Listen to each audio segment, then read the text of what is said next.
আসসালামু আলাইকুম ক্লাস নবম এবং দশম শ্রেণীর শিক্ষার্থী বন্ধুরা, তোমরা সবাই কেমন আছো? আশা করি তোমরা সবাই অনেক ভালো আছো। তো শিক্ষার্থী বন্ধুরা, আজকে দেখো তোমাদের জন্য উচ্চতর গণিতের আজকে আমি 6 নম্বর পর্বে অনুশীলনী 8.2 এর পর্যায়ক্রমে যে 6 নম্বর অঙ্কগুলো আছে ওই অঙ্কের আমি আজকে শেষের দুইটা যে অঙ্ক আছে দেখো, খ আর গ করার পর ঘ আর গ উম এই উ ঘ আর উ এই দুইটা অঙ্ক আমি সমাধান করার তোমাদের জন্য চেষ্টা করব। তো শিক্ষার্থী বন্ধুরা, বোর্ডের দিকে একটু তাকাও। দেখো এখানে আমাদের 6 এর যে অবেধসমূহ প্রমাণ করো যে অঙ্কগুলো দেখো, পারলে অনেক সহজ মজা লাগে, আর যদি না পারো খুব বিরক্তি লাগে।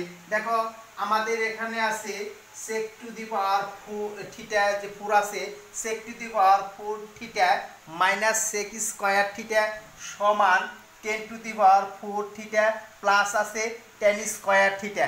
তো শিক্ষার্থী বন্ধুরা দেখো, এটা হচ্ছে লেফট হ্যান্ড সাইড, এটা হচ্ছে রাইট হ্যান্ড সাইড। তো লেফট হ্যান্ড সাইড থেকে আমরা এটা শুরু করব। এখানে আছে দেখো sec to the power 4 theta minus আছে sec স্কয়ার থিটা। তো এই অঙ্কটা দেখো শিক্ষার্থী বন্ধুরা, বিভিন্ন নিয়মের অঙ্ক এটা আছে, কিন্তু দেখো এটা আমি একটা সহজ পদ্ধতিতে অঙ্ক দেখো করাই। দেখো এটা যদি আমরা sec স্কয়ার থিটা, এখানে আছে sec to the power 4 theta, এটা যদি আমরা কমন নেই, দেখো কি একটা পর্যায়ে বের হয়ে আসে। দেখো sec স্কয়ার থিটা যদি আমি এখানে কমন নেই, তো শিক্ষার্থী বন্ধুরা দেখো এটা যদি আমি কমন নেই তাহলে থাকবে sec স্কয়ার থিটা মাইনাস, এটা যদি এটা নিয়ে যায় তাহলে এখানে অবশিষ্ট কিন্তু 1 থাকে। তো দেখো শিক্ষার্থী বন্ধুরা, আমরা এটা কমন নিলে এই ধরনের একটা অবস্থা আছে। দেখো sec স্কয়ার থিটা এটাতে গুণ করলে sec স্কয়ার, দেখো sec স্কয়ার থিটা আর sec স্কয়ার থিটা যদি গুণ করি তাহলে sec to the power 4 theta minus, দেখো এটা দিয়ে এটা মাইনাস পরে 1 দিয়ে গুণ করলে sec স্কয়ার থিটা হয়। তো দেখো এটা শুধু আমরা কমন নিয়েছি। কমন নেওয়ার পরে দেখো sec স্কয়ার থিটার একটা সূত্র আছে, আমরা গত যে 4 নম্বর পর্ব আছে সেখানে নায়িকা দিয়ে অঙ্কগুলো আমি এই সূত্রগুলো শিখেছি, sec tan এর সূত্র হিসেবে শিখিয়েছি। দেখো sec স্কয়ার থিটার একটা সূত্র আমরা এখানে বরাবরই লিখতে পারি, তা হলো tan স্কয়ার থিটা প্লাস 1। তো দেখো এটা ছিল আমাদের সূত্র। আবার দেখো sec স্কয়ার থিটা মাইনাস 1, দেখো এটার পরিবর্তে কিন্তু আমরা অবশ্যই লিখতে পারি tan স্কয়ার থিটা। তো আমরা এখন পাশে লিখে দিব, জবাবদিহি যেন করতে না হয়। এটা দেখো আমরা একটা সূত্র শিখেছিলাম, দেখো পর্দাকে উপরে লিখে দিই, sec স্কয়ার থিটা অর্থাৎ মাইনাস tan স্কয়ার থিটা সমান 1। এটা শিখিয়েছিলাম আমরা sec tan সেকেন্ড tan, এটা মনে রাখছিলাম, দ্বিতীয় নম্বর সূত্র থেকে শিখেছিলাম। তো এখানে লেখা আছে sec স্কয়ার থিটা, তাহলে দেখো sec স্কয়ার যদি আমি এটা sec স্কয়ার থিটা যদি এখানে রেখে দেই, দেখো এই tan স্কয়ার আমরা যদি অপর সাইডে চলে যাই তাহলে হয়ে যায়গা tan স্কয়ার থিটা আর ওই সাইডে অপর সাইডে প্লাস একটা রয়ে গেছে। দেখো আমি শুধু এইটুকু, দেখো আমরা এইটুকু শুধু আমি লিখেছি, দেখো sec স্কয়ার থিটার পরিবর্তে লিখেছি tan স্কয়ার থিটা প্লাস 1, অর্থাৎ tan স্কয়ার থিটা প্লাস 1 এটা আমি লিখে দিয়েছি। দেখো আবার sec স্কয়ার মাইনাস 1, এখন আবার দেখো এটা যদি কমা দেই, এটা কমা দিলে দেখো আমি আবার এটা দিকে যদি লিখি তাহলে আমরা এই sec স্কয়ার, দেখো এখানে আছে এই tan স্কয়ার থিটা প্লাস 1 যে আছে, 1টা যদি এই সাইডে না পড়ি তাহলে হয়ে যায় এই sec স্কয়ার থিটা মাইনাস 1 সমান কি হয়ে যায় tan স্কয়ার থিটা।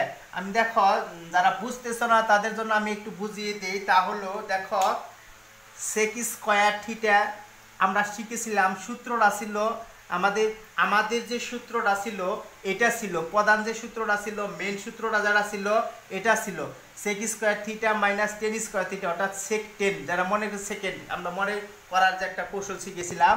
তাহলে দেখো এটার মাঝখানে যদি মাইনাস থাকে তাহলে sec স্কয়ার থিটা মাইনাস এখানে আছে টেন স্কোয়ার থিটা সমান 1। এখানে যদি সেক স্কোয়ার থিটা যদি রেখে দেই, এই টেন স্কোয়ার থিটা কিন্তু সমান চিহ্নের উপরে যদি পক্ষান্তর করি, আমরা পক্ষান্তর করলে এখানে টেন স্কোয়ার থিটাটা সমান চিহ্নের উপর সেটা চলে গেলে মাইনাস ছিল প্লাস হয়ে গেছে, আর এর আগে থেকে প্লাস ছিল। দেখো আবার এটা থেকে যদি আমি এটা আনতে চাই, দেখো এই ওয়ানটা শুধু পক্ষান্তর করে আমরা এই সাইডে আনছি। দেখো এই এটা থেকে শুধু এই টেন স্কোয়ার থিটা এখানে রয়েছে, শুধু এই প্লাস ওয়ানটা পক্ষান্তর করে সমান চিহ্নের এই সাইডে আছে। তো এখানে সেক স্কোয়ার থিটা মাইনাস 1 এর অর্থ আমরা টেন স্কোয়ার থিটা। দেখো আমরা এই সেক স্কোয়ার থিটা মাইনাস 1 এর পরিবর্তে আমরা টেন স্কোয়ার থিটা লিখেছি, আর এই সেক স্কোয়ার থিটার পরিবর্তে আমরা সূত্রটা লিখেছি টেন স্কোয়ার থিটা প্লাস 1। তো দেখো শিক্ষার্থী বন্ধুরা, এটা দিয়ে আমরা আবার ভিতরে ঢুকবো, গুণ করব। দেখো গুণ করলে টেন স্কোয়ার আর স্কোয়ার মিলে হইতেছে 10⁴ থিটা। দেখো টেন স্কোয়ার, এখানে দেখো টেন স্কোয়ার থিটা আর টেন স্কোয়ার থিটা মিলে হইতেছে 10⁴ থিটা। আর প্লাস যদি এটা 1 দিয়ে যদি প্লাস দেওয়ার পর 1 কে টেন স্কোয়ার দিয়ে গুণ দেই, তাহলে কিন্তু হয়ে যায় আমাদের টেন স্কোয়ার থিটা। তো শিক্ষার্থী বন্ধুরা, আমরা দেখবো আসলে এটা মানে কি বের করতে বলেছে, এটা আমাদের কি বের করতে বলছে আমরা তাই দেখবো। দেখো আমাদের রাইট হ্যান্ড সাইডে কি আছে 10⁴ theta, 10⁴ theta plus plus tan square theta, অর্থাৎ আমাদের রাইট হ্যান্ড সাইডের সাথে আমাদের মিলে গেছে, অর্থাৎ অঙ্ক আমাদের শেষ।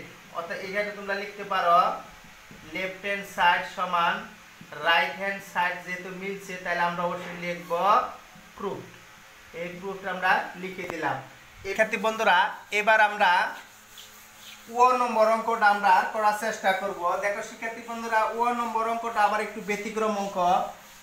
আগের অঙ্কটা ছিল ঘ নম্বর পরে আমরা আসলাম এবার ও নম্বর অঙ্ক। এই ও নম্বর অঙ্ক দেখো sec theta minus cos theta, একটু আছে cosec theta minus sine theta, আছে tan theta plus cot theta, এটার মান আছে 1। তো শিক্ষার্থী বন্ধুরা, আমরা এটা লেফট হ্যান্ড সাইড আমরা প্রথম পর্যায়ক্রমে আমরা উঠিয়ে নিব। দেখো লেফট হ্যান্ড সাইড, দেখো লেফট হ্যান্ড সাইডে আছে আমাদের এখানে সেক থিটা মাইনাস আছে কস থিটা, আর তারপর আছে কোসেক থিটা মাইনাস আছে সাইন থিটা। আর পর্যায়ক্রমে আছে দেখো তৃতীয় নম্বর অংশে আছে tan theta plus cot theta. এটা আছে আমাদের প্রশ্ন, লেফট হ্যান্ড সাইডে আমাদের বানাতে হবে 1। তো দেখো শিক্ষার্থী বন্ধুরা, আমরা এটা নায়িকা আছে, আমরা নায়ক বানাবো, এটাও নায়িকা আছে নায়ক বানাবো, এবং এটার মধ্যে দেখো আমরা পর্যায়ক্রমে পাল্টিয়ে অঙ্কটা পর্যায়ক্রমে একটা ধারাবাহিক নিয়মে আমরা চলে যাব। দেখো সেক থিটা যেটা আছে এটাকে আমরা কিন্তু পর্যায়ক্রমে লিখতে পারি 1/cos থিটা। সেক থিটা যদি নায়িকা হয়, নায়কটা হবে 1/cos থিটা, অর্থাৎ এটার বিপরীত হলো 1/cos থিটা।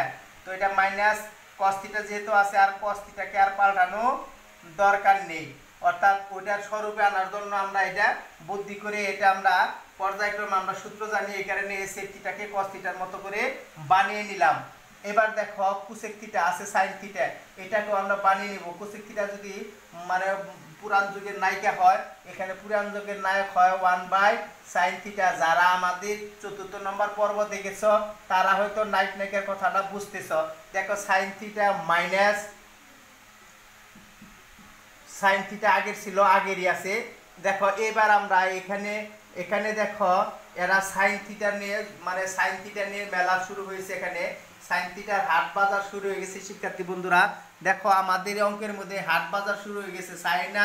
সাইন আর কস দেখো পর্যায়ক্রমে যেভাবে হাট বাজার শুরু করে দিয়েছে, তো এদেরকে আমরা কেন থামিয়ে রাখবো, এদেরকেও সাইন কস রূপে বানাবো। টেন থিটার পরিবর্তে আমরা লিখতে পারি 1/, দেখো এই টেন থিটার পরিবর্তে আমরা লিখতে পারি সাইন থিটা প্লাস ভাগ হয়েছে কস থিটা, এটা আমরা জানি, প্লাস এখানেও দেখো কট থিটা যদি এটা হয়, সাইন টেন থিটা যদি আমার sine theta by cos theta হয়, তো শিক্ষার্থী বন্ধুরা কট থিটা সমান সমান আমরা বিপরীতকরণ করে দিব। দেখো কস থিটার উপরে যাবো, সাইন থিটারা নিচে যাবো, তাইলে আমাদের নাইট নেকের মতো এটা আলাদা হয়ে গেল।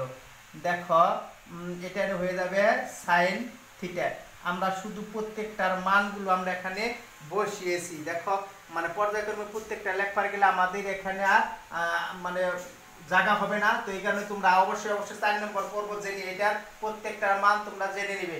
তারপরেও যদি না পারো আমি দেখি ছোট ছোট করে লিখে দিই। এটা কি থেকে আসলো, এটা sec থিটা সমান 1/cos থিটা কমা আবার এখানে আছে cosec থিটা এটা সমান আছে 1/sin থিটা। তো আরো দুটো আছে আমাদের tan থিটা কমা দেখো tan থিটা সমান আবার উপরে sin থাকবে, sin থিটার নিচে থাকবে cos থিটা, আর cot থিটা যারা থাকবে ওটা আবার বিপরীতকরণ, উপরে থাকবে cos থিটা নিচে থাকবে sin থিটা। এই হচ্ছে আমাদের পর্যায়ক্রমে প্রত্যেকটা মান। তো এইভাবে লিখে দিলে আমাদের আর জবাবদিহি করতে হয় না। এখানে তোমরা বলতে পারবা sec থিটার পরিবর্তে 1/cos থিটা লেখা যায়, cosec থিটার পরিবর্তে 1/sin থিটা লেখা যায়। আর আমরা মনে করব এটা নায়িকা, এটা হচ্ছে নায়ক, অর্থাৎ নায়িকাকে বিপরীত থাকে। দেখো cosec থিটা এখানে হচ্ছে 1/sin থিটা, এটা নায়ক। দেখো tan থিটা এই দুটার পরিবর্তে আমরা শিখেছিলাম যে প্রথম যে দুই নায়ক আছে এই দুইজনের নায়ক ভাগ অবস্থায় থাকে tan থিটা ছোটটা। দেখো এখানে cot থিটা আছে, cot থিটা cos থিটা খালি এটার বিপরীত। দেখো এটার যা আছে তার বিপরীত হলো তোমার cot থিটা। তো দেখো আমরা মানগুলো লেখার পরে দেখো বসানোর পরে এখন দেখো কোন পর্যায়ে আসে। এখানে আমরা মাঝখানে যদি প্লাস মাইনাস থাকে, গুণ আকারে না থেকে যদি প্লাস মাইনাসে থাকে শিক্ষার্থী বন্ধুরা, তাহলে আমাদের কি করতে হয়, লসাগু করে নিতে হয়। এটা মনে মনে নিচে 1 থাকলে 1 আর cos থিটার লসাগু হইছে cos থিটা। cos থিটাটা যদি ভাগ দিয়ে বাইরে 1 দিয়ে 1 গুণ করলে 1ই হয়, মাইনাস দেখো এটা নিচে 1 আছিল, 1 দিয়ে cos থিটার মানে ভাগ করলে cos থিটা হয়, cos থিটা হয়ে যায় cos স্কয়ার থিটা। তো এইভাবে যদি পর্যায়ক্রমে আমরা ধারাবাহিকভাবে যদি পর্যায়ক্রমে যদি পরের ডাই চলে যায় তাহলে দেখো একই সেম, এটাও sin থিটা লসাগু হলো sin থিটা ভাগ করলে 1/1 আর গুণ করলে 1ই হয়। দেখো এটার নিচে যে 1 আছিল, 1 দিয়ে sin থিটা যদি গুণ করি ভাগ করি তাহলে sin থিটা বের হয়, অর্থাৎ sin এ হয়ে গেল sin স্কয়ার থিটা, অর্থাৎ নিজেরা করে নিবে। দেখো এখানে cos থিটা যদি আমি কমন নেই তাহলে cos থিটা দেখো লসাগু নিলাম, cos থিটা যদি এখানে কমন হিসেবে যদি দেখো cos থিটা আর sin থিটা যদি আমি এখানে দুটাই লসাগু আমাদের হয়ে গেছে। তাহলে cos থিটা আর cos থিটা যদি চলে যায় তাহলে sin থিটা রইলো, sin থিটা গুণ করলে হয় sin স্কয়ার থিটা প্লাস এই sin থিটা চলে গেল রইলো কি cos থিটা, তাহলে cos থিটা হয়ে গেল cos স্কয়ার থিটা। এটা হলো আমাদের পরবর্তী লসাগু করার পরে এই অবস্থা। তো দেখো একটা জিনিস খেয়াল করো, মানে একটা ব্যাপার তোমরা খেয়াল করো, একটা বিষয় তোমরা লক্ষ্য করো। দেখো এই 1 - cos স্কয়ার 1 - sin স্কয়ার এটা কিন্তু একটা নিজস্ব একটা সূত্র আর নিজেরা পড়ে আছে, শুধু মানে পড়ার জন্য অপেক্ষায় আছে, শুধু আমরা লিখে দিলে সূত্র উত্তরটা বের হয়ে যাবে। দেখো 1 - cos স্কয়ার অর্থ হলো তোমার sin স্কয়ার থিটা আর নিচে আছে cos থিটা ইনটু আকারে দিলাম এটাও দেখো sin থিটা লিখে দিলাম, উপরে দেখো 1 - sin স্কয়ার থিটা অর্থাৎ উভয়টা cos স্কয়ার থিটা, অর্থাৎ আমরা লিখে দিব কিছুক্ষণ পরে। আর এটা দেখো sin square theta plus cos square থিটার মানে নাকি 1 দিয়ে দিলাম, তাহলে এখানে হলো cos থিটা ইনটু হলো sin থিটা। তো আমরা সবগুলো না লিখে এখানে একটা লিখে দিব, তা হলো sin square theta plus cos square theta, এটা হলো 1। এটা যদি হয় দেখো আমরা যদি sin স্কয়ারটা এখানে কমন নেই, sin স্কয়ার যদি এখানে কমন নেই দেখো তাহলে কিন্তু পর্যায়ক্রমে আমাদের পক্ষান্তর হবে, 1 তো আছে অপর সাইডে মাইনাস হয়ে যাবে cos স্কয়ার থিটা, অর্থাৎ দেখো sin square theta 1 - cos square theta এখানে ছিল 1 - cos স্কয়ার থিটা, এই সাইডে দেখো আমার অঙ্কের মধ্যে 1 - cos স্কয়ার থিটা ছিল, তারপর sin স্কয়ার থিটা লিখছি, অর্থাৎ এখানে তো তাই। আবার দেখো এই লাইন থেকে কমা দিয়ে দেখো এটার মধ্যে যদি আমরা cos স্কয়ারটা রেখে দিই cos স্কয়ার থিটাটা যদি লিখে দিই দেখো তাহলে আমাদের কি বের হইতেছে 1 তো আগে থেকে ছিল মাইনাস হয়ে যেতেছে sin স্কয়ার থিটা। দেখো একটা সূত্র থেকে তিনটা সূত্র আমাদের অবশ্যই মুখস্থ রাখতে হয়। আমরা তিনটা সূত্র শিখেছিলাম, বলছিলাম যে বাকি এগুলা তোমরা অবশ্যই পক্ষান্তর করে পর্যায়ক্রমে তিনটা করে সূত্র তোমরা মুখস্থ করবে। তো শিক্ষার্থী বন্ধুরা দেখো আমি কিন্তু প্রত্যেকটা অঙ্কের ভিতরে আমি শুধু যার যার সূত্রের মানগুলো আমি কিন্তু বসিয়ে দিয়েছি।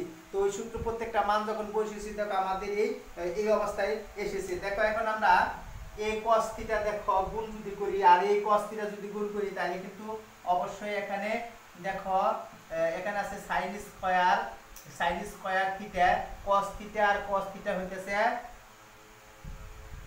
cos square theta.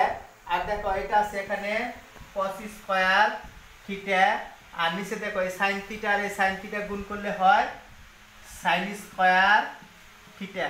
আবার দেখো শিক্ষার্থী বন্ধুরা আমি মানে আগেই শেষ দিতে পারতাম কিন্তু দিতেছি না তোমাদের বোঝানোর জন্য। দেখো sin স্কয়ার থিটা রেখে দিয়েছি, cos স্কয়ার থিটা 1 দিয়ে গুণ করলে তো sin স্কয়ার থিটা আর cos স্কয়ার থিটাই হয়। ইচ্ছা করলে দেখো এটা আমরা আলাদা গুণ করে এখনো দিতে পারতাম কিন্তু না, আমরা গুণ আকারে রেখেছি, কাটতে সুবিধা হবে। তো দেখো এই cos থিটা আর এই cos থিটা গুণ করলে হয় cos স্কয়ার থিটা, এই sin থিটা আর এই sin থিটা যদি গুণ করি তাহলে হবে sin স্কয়ার থিটা। এটা বানানোর দেখো এটা বানানোর প্রক্রিয়া তোমরা অবশ্যই বুঝতে পারতেছো কেন এটা বানালাম। তাহলে দেখো এই sin স্কয়ার থিটা আর এই sin স্কয়ার থিটা চলে গেছে, এই cos স্কয়ার থিটা আর এই cos স্কয়ার থিটা চলে গেছে, অর্থাৎ 1 দিয়ে গুণ করার পরে আমাদের শুধু কিন্তু 1 ই রয়ে গেছে। দেখো এটা sin স্কয়ার থিটা যাওয়া মানে নামতা যে গুণ আমরা যে গুণ আকারে নামতা করি ওটার মতো দেখে কিন্তু 1 রয়ে যায়। অর্থাৎ আমাদের 1 অর্থাৎ এটা হচ্ছে আমাদের রাইট হ্যান্ড সাইড। আর আমরা উত্তর দিতে সময় লিখব লেফট হ্যান্ড সাইড সমান হলো রাইট হ্যান্ড সাইড আর লিখব প্রুফড। তো দেখো শিক্ষার্থী বন্ধুরা আমাদের যে 6 নম্বর পর্বে যে প্রশ্নের 6 নম্বর যে অঙ্কগুলো আমাদের শেষ হলো। তো শিক্ষার্থী বন্ধুরা দেখো অবশ্যই যে প্রমাণগুলো অঙ্কগুলো কিন্তু একেবারেই তোমাদের কাছে সহজ হয়ে গিয়েছে। তো যারা গত পর্বগুলো আমি করিয়েছিলাম সেই পর্বের অঙ্কগুলো অনেকেই আমাকে কমেন্ট করে জানিয়েছে বা আমার মোবাইল নাম্বার অনেকের কাছে আছে, তারা ফোন করে বলেছে তো অঙ্কগুলো তাদের অনেক সহজ লেগেছে। তো শিক্ষার্থী বন্ধুরা আমি আশা রাখি আমাদের 8.2 এর আর বাকি দুটা অঙ্ক রয়েছে, আমাদের দুটা বা তিনটা অঙ্ক রয়েছে, ওটা শেষ দিয়ে বা তোমরা শেষ দিতে যদি পারো তাহলে আমরা অবশ্যই 11 পর্যায়ক্রমে আমাদের 7, 8, 9, 10 এর অঙ্কগুলো আমরা পর্যায়ক্রমে করে শেষ দিব, দুইটা করে তিনটা করে অঙ্ক আমরা পর্ব শেষ দিব। তো সেক্ষেত্রে বন্ধুরা দেখো যদি কারো মানে সমস্যা থাকে কমেন্ট করে জানাবে। আর যারা আজকে এই চ্যানেলটা দেখলে রফিক রাজু স্কুল টেলিভিশন তারা অবশ্যই এটা দেখার পর শেয়ার করে দিবে। আর আজকে যারা নতুন দেখো আজকে প্রথম যারা এটা ফার্স্ট তোমাদের কাছে প্রথম আসলো, তোমাদের যদি আজকের অঙ্কগুলো মানে মনের দিকে যদি সহজ লেগে থাকে বা সমাধানের নিয়মটা যদি ভালো লেগে থাকে তো অবশ্যই তোমরা এটা দেখো সাবস্ক্রাইবে লাল রঙের যে একটা সাবস্ক্রাইব লেখা আছে ওটা ক্লিক করবা, করার পরে দেখো তোমাদের পর্যায়ক্রমে যে কটা অঙ্ক যে কোনো শিক্ষকের যে ক্লাসগুলো আমাদের রফিক রাজু স্কুল টিভি চ্যানেলে প্রত্যেকটা তোমরা পেয়ে যাবে। তো এটা দেখার পর তোমরা আবার শেষে শেয়ার করে দিবে তোমাদের ফ্রেন্ড লিস্টে যে বন্ধুরা আছে তাদেরকে অবশ্যই এটা সম্বন্ধে আমন্ত্রণ জানাবে। তো তোমরা সবাই ভালো থেকো, সবারই সুস্বাস্থ্য কামনা করছি, সবাই দীর্ঘায়ু হোক। আসসালামু আলাইকুম।